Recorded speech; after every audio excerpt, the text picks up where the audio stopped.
Hello friends, welcome back to the money video guys and my YouTube channel guys. Today friends we are going to afford guys Infinix phone notification ringtone guys. How can we change it? Friends, you want to change guys Infinix phone notification ringtone. So how can you change?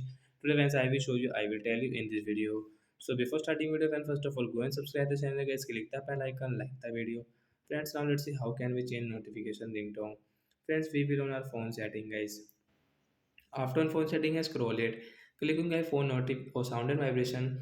Then guys scroll. Friends, you can see notification sound ringtone setting as tap here. So which ringtone guys you like guys, and friends you can see guys plus option means add ringtone. You want to add any ringtone notification ringtone you can add, but guys I have already, so I will take the ringing ringtone and OK option.